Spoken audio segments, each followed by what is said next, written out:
Shalom saudara terkasih di dalam Tuhan Yesus. Kita barusan saja memperingati Jumat Agung kematian Yesus di atas kayu salib. Dan pada hari ketiga dia bangkit, kita merayakan Paskah, hari kebangkitan, di mana Kristus yang telah bangkit. Sehingga kita juga sebagai orang-orang yang percaya dan hidup di dalamnya, mengalami kuasa kebangkitannya. Kita masuk di dalam bulan April ini dengan lanjutkan dengan seri khotbah awan. Sebelumnya mari kita berdoa. Bapa, kami sungguh bersyukur Engkau membawa kami di bulan yang baru. Kami bersyukur Tuhan senantiasa menyertai umat-Mu, suka dan maupun dalam duka. Engkau Allah yang setia. Terima kasih Bapa, kami memandang kebesaran-Mu, keajaiban-Mu, percaya Tuhan bahwa hidup kami ada di dalam tangan-Mu. Terima kasih Bapa, berbicara lewat hamba-Mu, firman yang disampaikan, suara pembalaan hari ini maupun di sepanjang bulan April ini, sungguh-sungguh menjadi jawaban kekuatan bagi setiap yang mendengar dan juga melakukannya. Roh Kudus tolong, pimpin kami, tuntun kami. Dalam nama Tuhan Yesus, amin. Saudara terkasih dalam Tuhan Yesus, di bulan Maret dengan seri khotbah awan, kita lanjutkan di bulan April. Banyak hal tentang awan yang kita akan pelajari sesuai dengan Alkitab. Di bulan Maret tentang tiang awan, mana awan itu memenuhi bait suci, kemah, sehingga membawa umat Tuhan sebagai tuntunan, arahan dan sebagainya. Bahkan juga Elia, di mana ada melihat yaitu deru, yaitu suara, yaitu hujan akan segera turun di tengah-tengah skala 3,5 tahun dalam musim kekeringan yang ada. Namun kita yakin percaya, walaupun kita melihat tanda-tanda, yaitu awan sebesar telapak tangan manusia akan berikan tanda bahwa akan segera turun hujan. Hari ini kita akan sampaikan yaitu firman Tuhan di Wahyu pasal 1 dengan judul suara pembalaan Wahyu pasal 1 ayat 7. Wahyu pasal 1 ayat 7. Mari kita baca Wahyu 1 ayat 7. Lihatlah, ia, Yesus, datang dengan awan-awan dan setiap mata akan melihat dia. Juga mereka yang telah menikam dia. Dan semua bangsa di bumi akan meratapi dia. Ya, amin. Ya, sekali lagi saya baca. Lihatlah, ia, yaitu Yesus, datang dengan awan-awan. Dan setiap mata akan melihat dia. Juga mereka yang telah menikam dia. Dan semua bangsa di bumi akan meratapi dia. Ya, amin. Kita lihat bahwa konteks ini ada di dalam Wahyu pasal 1. Yaitu penglihatan oleh Rasul Yohanes di Pulau Patmos, di pembuangan di Pulau Patmos. Dia melihat yaitu penglihatan yang sangat jelas tentang pewahyuan Yesus Kristus bagi umat Tuhan, bagi gereja Tuhan di penghujung akhir zaman ini. Dan kita akan menarik kesimpulan yang sangat dalam bahwa kehidupan kita selalu memandang pada kemuliaan Kristus, di mana kita melihat percaya bahwa Yesus yang mati dan bangkit, dan dia akan datang kembali. Dia akan menjemput kita, maupun dia datang dengan kemuliaannya, maupun dia datang dengan awan-awan. Di situ kita akan melihat bahwa apa yang harus kita lakukan sebagai anak-anak Tuhan, mempersiapkan diri. Kita tidak tahu kapan ia akan datang, namun sebagai gereja Tuhan, pribadi kita, keluarga kita, maupun di mana kita ditempatkan, kita harus membenahi diri, kita harus mempersiapkan diri menjadi mempelai yang bijak, mempelai yang selalu dengan kondisi pelita dipenuhi dengan minyak. Mana Roh Kudus yang menuntun kita dalam kebenaran, sehingga kehidupan kita senantiasa ada evaluasi, ada perenungan, dan juga kehidupan kita ikuti jalannya Tuhan. Karena kita tahu di penuaian di akhir zaman ini ada penuaian besar, dan kita mau terlibat di dalam kegerakan Allah maupun Roh Tuhan yang berkarya bekerja atas gereja-gerejanya. Kita juga mau menjadi bagian dari rencana Tuhan. Kita lihat di Wahyu pasal 1 ayat 1, di pewahyuan yang Rasul Yohanes terima di Pulau Patmos. Setelah Yesus mati bangkit dan 40 hari dia menyatakan dirinya, ya, bahwa dia adalah Tuhan yang telah bangkit. Dan pada 10 hari mereka menantikan, yaitu pencurahan Roh Kudus, mana Yesus terangkat ke surga.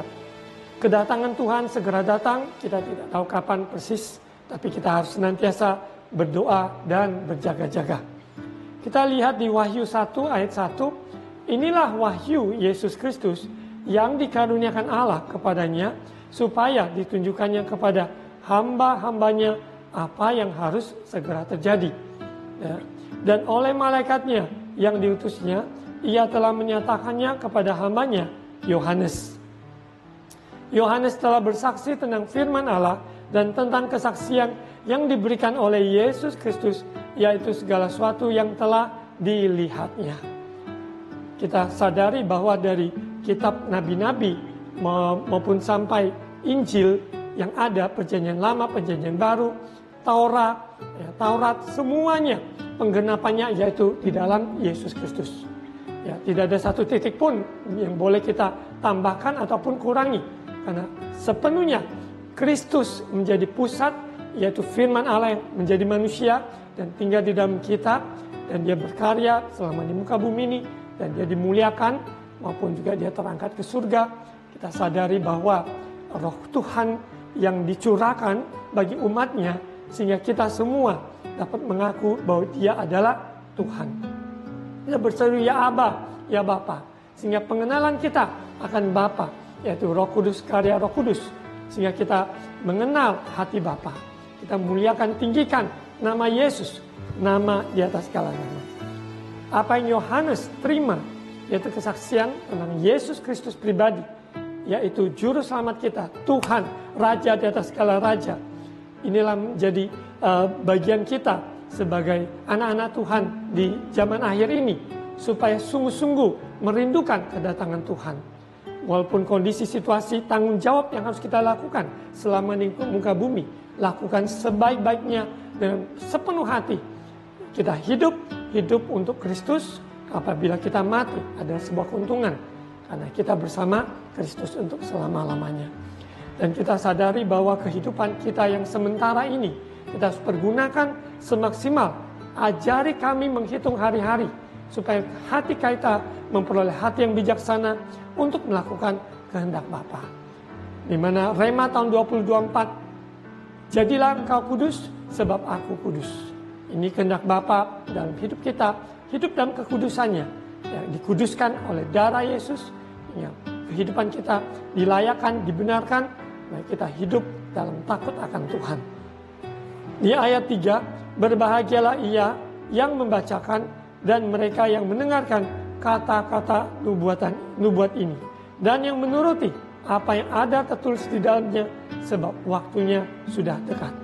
Kalau kurang lebih 2000 tahun yang lalu, di mana wahyu ini yang Yohanes terima dikatakan sudah dekat, apalagi sekarang yang 2000 tahun kemudian yang kita baca, yang kita terima, pewahyuan ini semakin dekat dalam penggenapannya. Untuk itu anak-anak Tuhan bangun, hai jiwa bangun, maupun kerohanian kita bangun. Ada kegerakan kebangunan rohani atas setiap pribadi, lawatan Tuhan atas setiap keluarga, maupun dalam gereja-gereja Tuhan bangkit.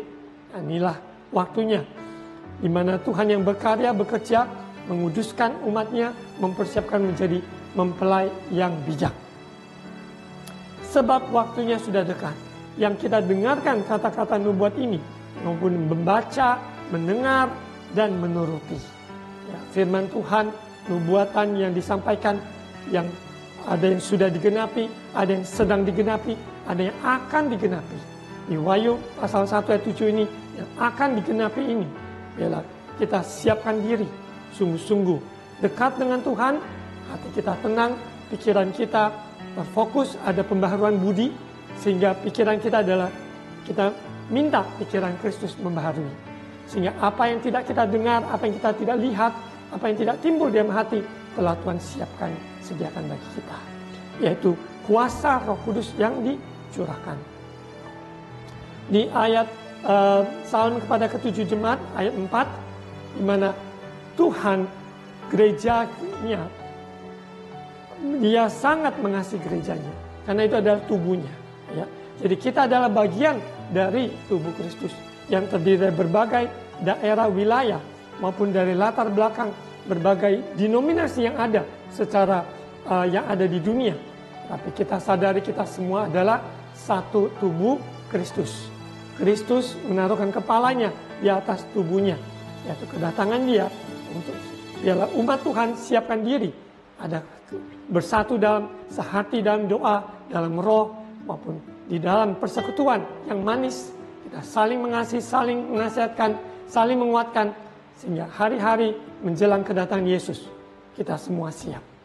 Ya, jadi bukan saling kompetisi ataupun saling gegeran, tetapi justru hari-hari ini semakin kita sadari bagian kita, peran kita dalam tubuh Kristus. Seperti tangan mempunyai perannya, kaki mempunyai perannya, seluruh keberadaan mempunyai peran-peran yang sangat penting, sehingga itu disebut tubuh Kristus. Yesus adalah kepala. Jadi gereja-gerejanya Tuhan dalam kesatuan adalah gerejanya Tuhan. Salam kepada ketujuh jemaat, yang berbagai jemaat yang ada diberikan nanti. Kita akan lihat di Wahyu 1 dan 2 sangat jelas tentang 7 jemaat yang ada, ya, yang disebut ada jemaat ini, jemaat di Laodikia, dan jemaat yang disebut di Wahyu ini, dan kita harus perhatikan. Salam kepada ketujuh jemaat, ayat 4, dari Yohanes kepada ketujuh jemaat yang di Asia Kecil, kasih karunia dan damai sejahtera menyertai kamu dari Dia yang ada dan yang sudah ada dan yang akan datang, dan dari ketujuh roh yang ada di hadapan tahtanya. Ya, karena Yesus sudah ada dahulu, sekarang, sampai selama-lamanya. Dan dari Yesus Kristus, saksi yang setia, yang pertama bangkit dari antara orang mati, dan yang berkuasa atas raja-raja di bumi ini.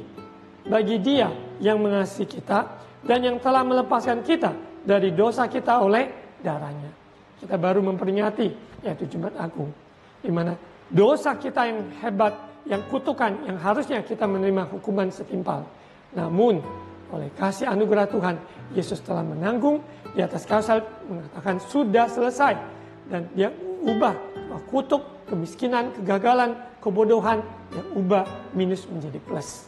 Sehingga kita yang tadinya mendapat hukuman harusnya, tapi kita memperoleh kasih karunia hidup kekal bersamanya. Dan kita mempercayai, menghidupi apa yang kita percayai. Bahwa Dia yang telah mati dan bangkit, dan semua pemerintahnya ada, tunduk kepadanya. Dia yang berkuasa di langit, bumi, dan semua isinya.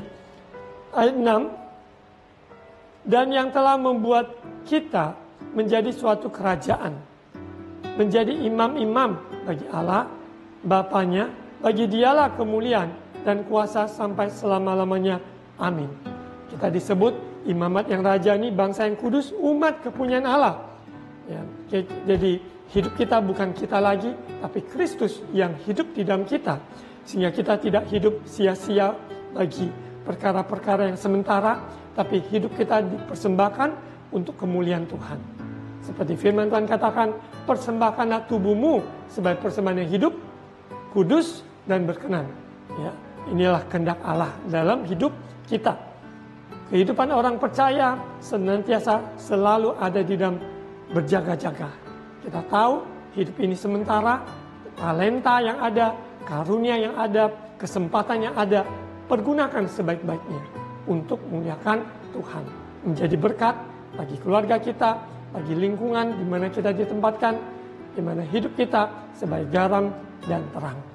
Garam dan terang yaitu membawa warna, memberi warna, membawa dampak bagi sekeliling kita dari perbuatan dan ucapan kita. Karya-karya yang dihasilkan memuliakan Tuhan. Baik ia seorang guru, ia seorang pekerja, maupun juga profesi apapun, dia dapat melakukan bagiannya. Bahkan di keluarga, sebagai seorang ayah, ibu, opa, oma, anak, cucu, dan sebagainya, menantu, mempunyai peran yang penting untuk kehadiran kerajaan Allah di bumi seperti di surga. 2-3 orang berkumpul dalam nama Yesus, yang percaya dalam nama Yesus, di mana kehadiran Tuhan dalam hidup kita, orang-orang dapat melihat sinar itu dalam kehidupan kita. Kita lihat di ayat utama kita, di ayat 7, lihatlah Behold, He's coming, dia datang dengan awan-awan. Ya, dalam seri awan kita sadari, awan-awan itu menjadi tumpuan kakinya, di mana dia datang dengan awan-awan, dan setiap mata akan melihat, memandang, melihat dia. Juga mereka yang telah menikam dia, yaitu penyalipan Yesus, dan semua yang menghina, mencela, dan juga menyiksa, menyalibkan Yesus. Semuanya tidak ada yang terkecuali, tidak bisa menyangkali bahwa Yesus adalah Tuhan. Dan semua bangsa di bumi akan meratapi dia, ya amin. Ayat 8, Aku adalah Alfa dan Omega, firman Tuhan Allah yang ada dan yang sudah ada dan yang akan datang, yang Maha Kuasa. Yesus yang memulai, dia yang menyelesaikan semuanya. Dia Alfa, dia Omega dalam kehidupan kita. Kita ikut Yesus, maupun nafas kita, semua pemberian dari dia, sampai Tuhan panggil, kita semua adalah milik Bapa. Dia ada, sudah ada, dan yang akan datang. Yang Maha Kuasa, yang omnipotent, Maha Kuasa, omnipresent, dia Maha Hadir, yang omniscient, dia Maha tahu segala keberadaan. Tidak ada masalah yang terlalu besar bagi Tuhan, tidak ada masalah terlalu kecil yang dia tidak peduli. Kehidupan kita terbuka di matanya, ada sesuatu yang mungkin hal-hal yang masih tersembunyi. Roh Kudus singkapkan terang cahaya yang menyinari, sehingga kehidupan kita rela izinkan dia membalutnya. Izinkan Yesus untuk membersihkan dan membalut luka-luka, membebat hati yang terluka.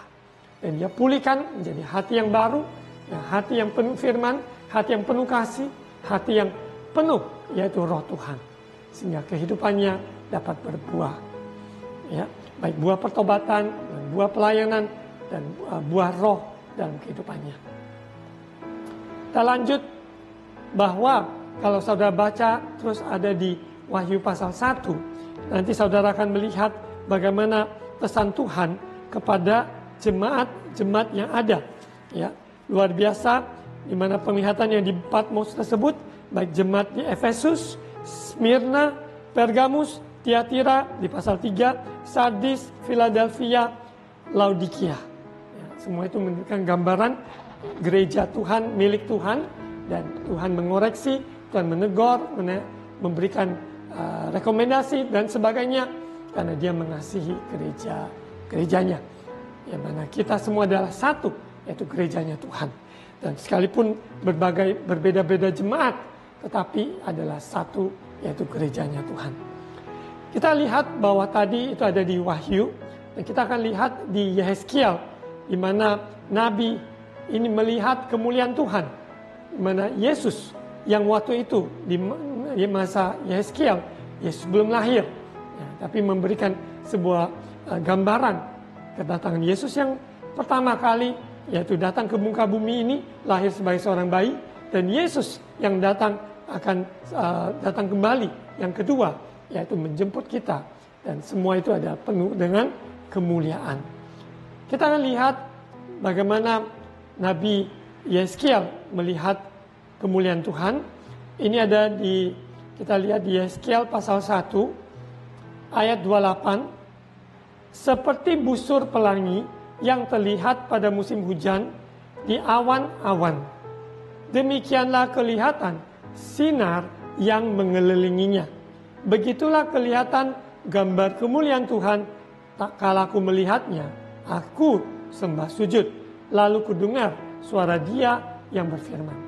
Saudara membaca seluruh pasal dari 1, Yehezkiel pasal 1, bagaimana Tuhan yang memanggil Yehezkiel, dia mengalami yaitu perjumpaan, yaitu kemuliaan Tuhan yang dinyatakan, ya, apa yang dia lihat, roda-roda dan semua penglihatan-penglihatan yang dia lihat, semuanya terarah, terfokus, terpacu hanya untuk satu pribadi, yaitu Yesus Kristus. Sekalipun dia tidak sebutkan nama Yesus, tapi di dalam Yehezkiel tersebut, yaitu kemuliaan Tuhan yang dinyatakan, yaitu diwujud nyatakan, yaitu di dalam pribadi Yesus. Yesus sang juru selamat kita, dialah jalan, kebenaran dan hidup. Barang siapa yang Barang siapa yang percaya padanya tidak binasa, melainkan beroleh hidup yang kekal. Ya. Jadi saudara membaca dari pasal 1 full Yeskiel, kita akan dibawa masuk dalam kemuliaan, melihat kemuliaan Tuhan yang sungguh dahsyat. Sekalipun secara langsung kita mungkin tidak ada pada zaman tersebut, tetapi dari pembacaan Yeskiel pasal 1 ini, biarlah Tuhan membuka mata kita melihat Dia, ya, seperti busur pelangi. Pelangi ada busurnya, ya, setengah lingkaran gitu ya. Busur pelangi yang terlihat pada musim hujan di awan-awan.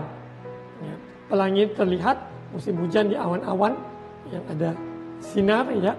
Demikian kelihatan sinar yang mengelilinginya.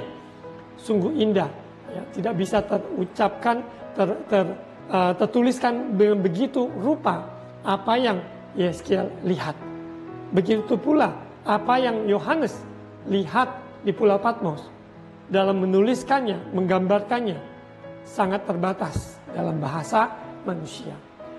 Tapi saya percaya kita di akhir zaman ini, di mana Roh Tuhan yang bekerja, yang menyatakan kemuliaannya dalam kehidupan kita, hari demi hari, glory to glory, sehingga kita dapat melihat kemuliaan Allah, yaitu dengan sikap, yaitu hidup dalam kebenaran, dalam kekudusannya. Karena tanpa kekudusan Allah, kita tidak bisa melihat Allah. Kedemikianlah kelihatan sinar yang mengelilinginya, begitu pula kelihatan gambar kemuliaan Tuhan. Tak kala aku melihatnya, respon kita tidak lain, yaitu sujud menyembah. Ya, kalau bahasa Inggrisnya face down, di mana wajah sampai menyentuh ke tanah.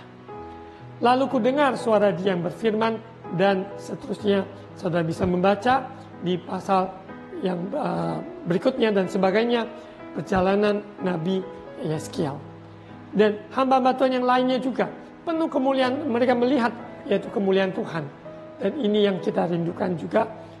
Bahkan Yesus, ya, di mana murid-muridnya melihat transfiguration, Yesus dimuliakan, maupun dalam bentuk yang mereka lihat ada Elia, ya, ada juga Musa, dan ada hanya tinggal yaitu satu pribadi, hanya fokus adalah hanya Yesus. Dialah pusat dari segala kemuliaan, dialah pusat dari kehidupan, pusat dari semua kehidupan manusia, hanya di dalam satu nama, yaitu Yesus Kristus Tuhan. Kita lihat di Daniel pasal 7 ayat 13. Daniel pasal 7 ayat 13. Aku terus melihat dalam penglihatan malam itu, tampak datang dengan awan-awan dari langit seperti seorang anak manusia. Datanglah ia kepada yang lanjut usianya, kalau bahasa Inggrisnya the Ancient of Days, ya. Jadi dia tidak dikenal umurnya karena dia memang Allah. Allah tidak ada umurnya karena dia adalah Allah, ya. Dan penuh kemuliaan Allah, ya, dibawa ke hadapannya. Di mana kita lihat Daniel juga mendapat penglihatan pewahyuan, yaitu Yesus Kristus. Sekalipun pada saat tersebut Yesus belum lahir, ya. Namun apa yang disampaikan oleh para nabi itu semua teracu kepada pribadi Yesus. Yesus yang telah mati dan disalibkan, dan kita di penghujung akhir zaman ini, yaitu menantikan kedatangannya yang kedua kali. Biarlah kita semua, situasi, kondisi yang ekonomi yang tidak menentu, keadaan yang ada, ya, keadaan dunia maupun gempa maupun juga peperangan yang ada, tapi anak-anak Tuhan selalu ada di dalam pelindungan sayapnya Tuhan. Biarlah kita senantiasa sadari bahwa kita hidup di ujung akhir zaman ini. Saudara, kita mari buka di Matius pasal 24.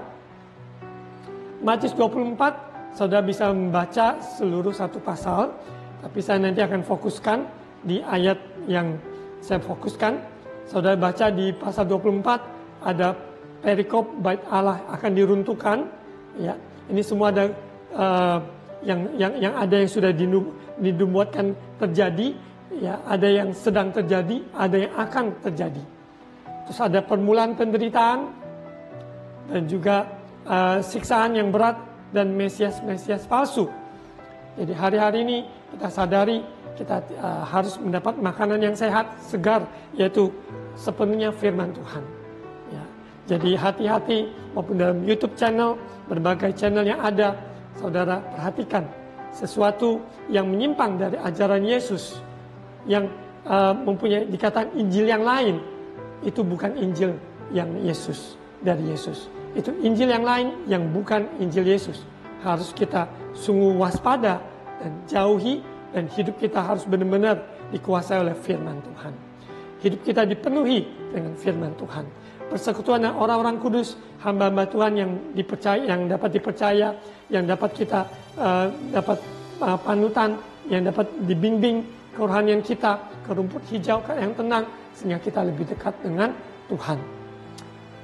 Siksaan yang berat dan mesias-mesias palsu, dan juga kedatangan anak manusia, perumpamaan tentang pohon ara, kita lihat di ayat yang ke-29, ya, ayat 29. Matius 24 ayat 29. Segera sesudah siksaan pada masa itu, matahari akan menjadi gelap dan bulan tidak bercahaya, dan bintang-bintang akan berjatuhan dari langit, dan kuasa-kuasa langit akan goncang. Pada waktu itu akan tampak tanda anak manusia, yaitu Yesus Kristus, di langit, dan semua bangsa di bumi akan meratap, dan mereka akan melihat anak manusia itu datang di atas awan-awan di langit dengan segala kekuasaan dan kemuliaannya.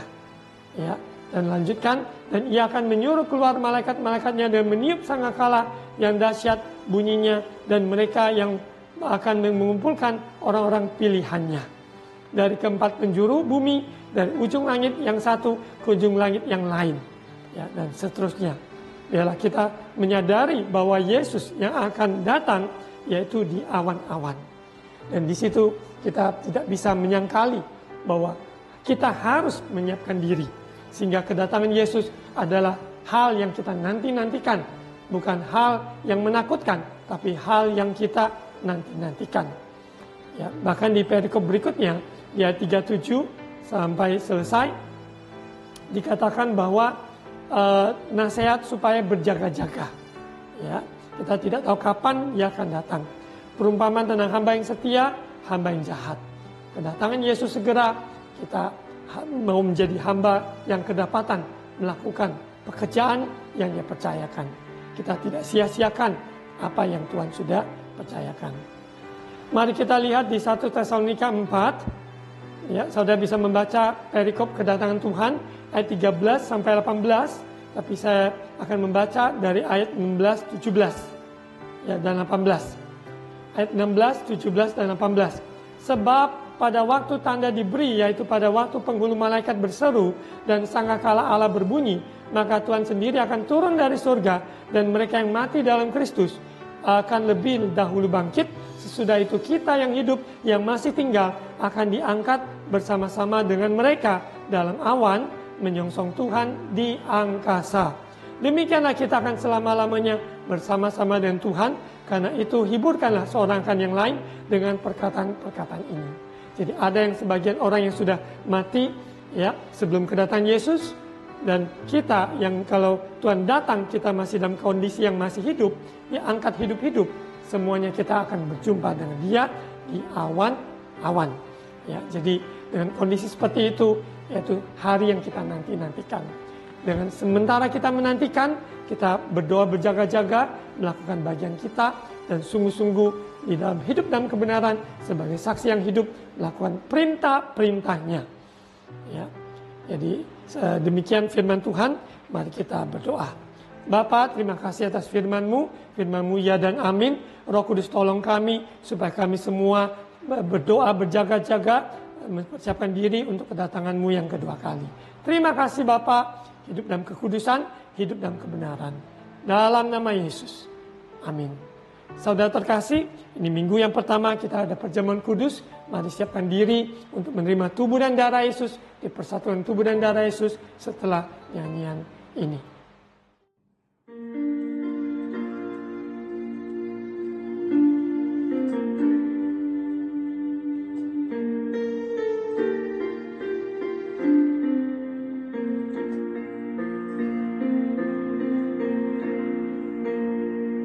darah Yesus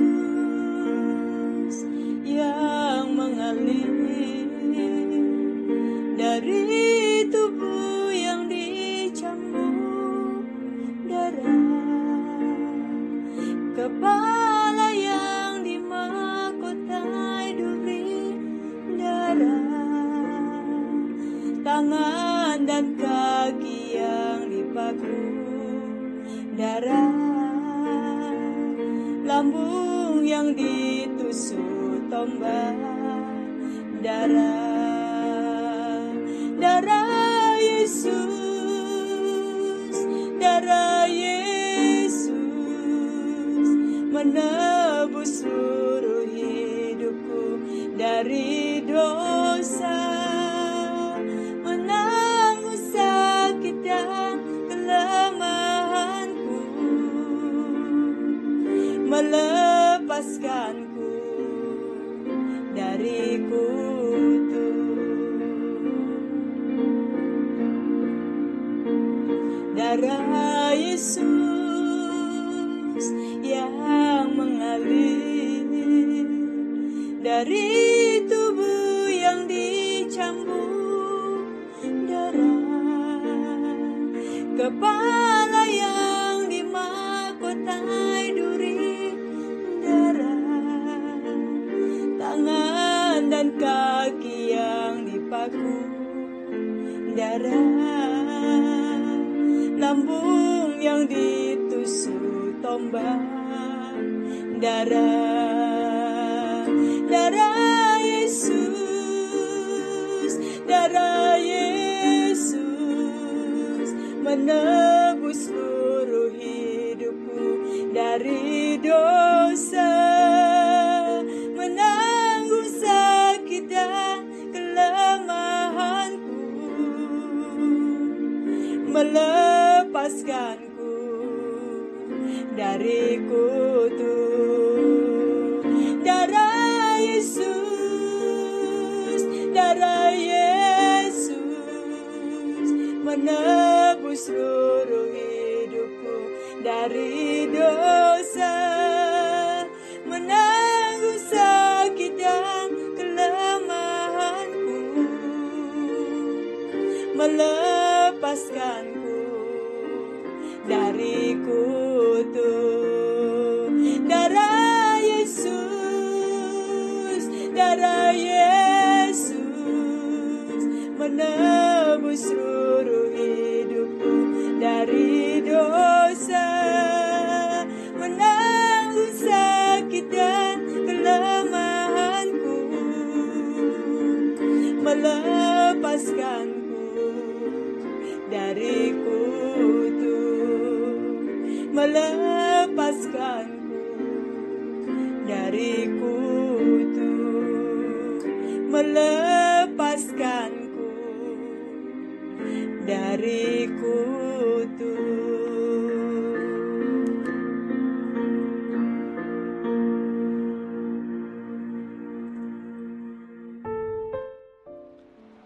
Mari saudara angkat roti tinggi-tinggi, dengarkan firman Tuhan. Sebab apa yang telah kuteruskan kepadamu telah kuterima dari Tuhan, yaitu bahwa Tuhan Yesus pada malam waktu ia diserahkan mengambil roti, dan sesudah itu ia mengucap syukur atasnya, ia memecah-mecahkannya dan berkata, ikuti, inilah tubuhku yang diserahkan bagi kamu. Perbuatlah ini menjadi peringatan akan aku. Apakah saudara percaya ini adalah tubuh Yesus yang pecah-pecahkan? Yang percaya katakan amin. Mari kita makan bersama-sama di dalam nama Tuhan Yesus.